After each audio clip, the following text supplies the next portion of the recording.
Hey guys, what's going on? It's Jay. It's January the 20th, 2020. Just want to talk a little bit about women, the women in our lives. I had a vision a little while ago that gave me a lot of hope for all the women out there. Throughout my journey on Jay's story, I've talked to a lot of people, including a lot of women. And there's a lot of oppression. There's a lot of devaluing of women out there in society that sucks. As a result of that, a lot of the women in our life become hurt because they're not acknowledged. Their talents, their abilities, and their gifts are overlooked because they're female. And they're expected to be pregnant and in the kitchen, etc., etc. And that's not proper. That's not a good way to think about any of the women in your life. Yes, they do have the inherent ability to produce life, but that's not their only purpose, by far. The vision that I had involved me floating over the Middle East, and I was looking down upon the Middle East through the eyes of Jesus, and all I could see was darkness, a dark, desolate land, void of life, just black everywhere. And as I was floating above the Middle East, it was Persia specifically that I was looking at, which is modern day Iran. And as I came closer, what I saw on the ground were black robes, thousands of them, just everywhere. But in an instant, I then began to see what I thought at first were angels rising up out of these black robes. But what they were, in fact, was women. Women were being risen up out of these robes with bright, white, shining armor on.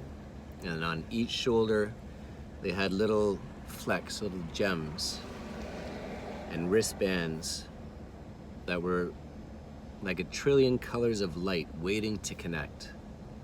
And as these women were being raised up, they didn't realize that they were all together at first. But then they looked to the right and then to the left, and then they realized, wow, we're all together. And these gems started to radiate, and their wristbands. And then they linked arms to the right and to the left. And as they did that, a big whirlwind of love, of a million trillion colors of light just started to surround these women and lifted them up. And as they were being lifted up, the top of this light connected with the sun, with Jesus. And then like a chocolate fountain at the top just started to pour over these women and formed a figure 8 surrounding the sun, full of a trillion colors of light, raising these women up in their bright, new, shining white armor, all connected together as one. And beneath them were a bunch of gnarly roots. And beneath those roots were a bunch of men hanging on for dear life.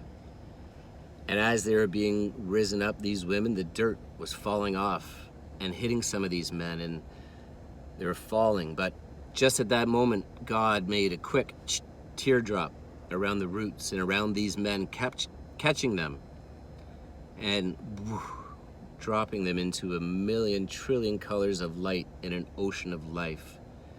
And the women continued to be risen up, thousands and thousands of them. And then I look above and I see Jesus, the Son, with his arms open like sun dogs.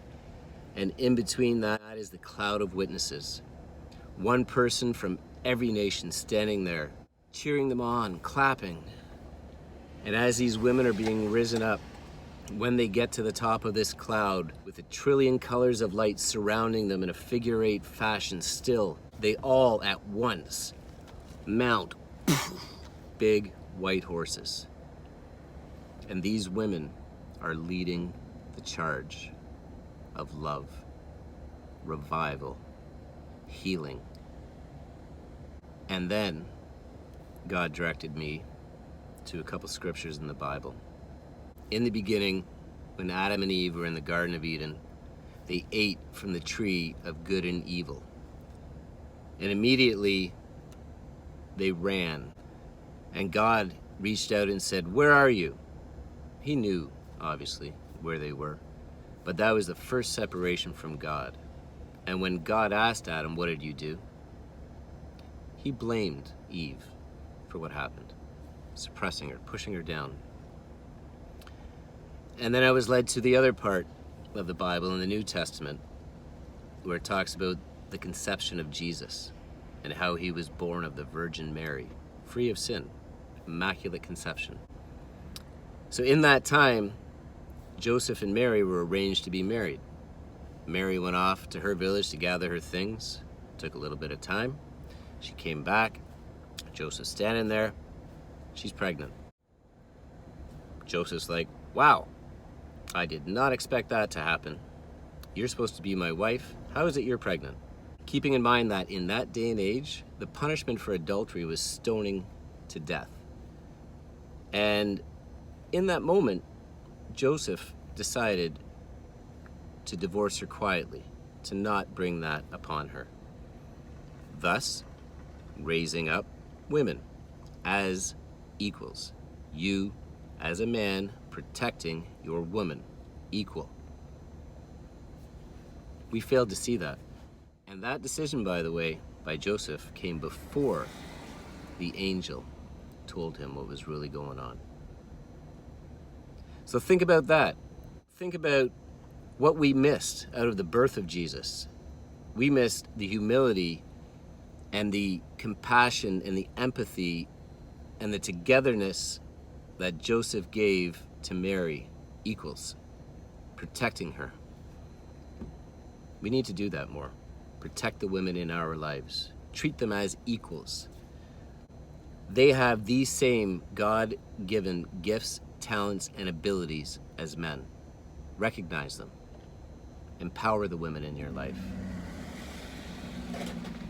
One love. Jay.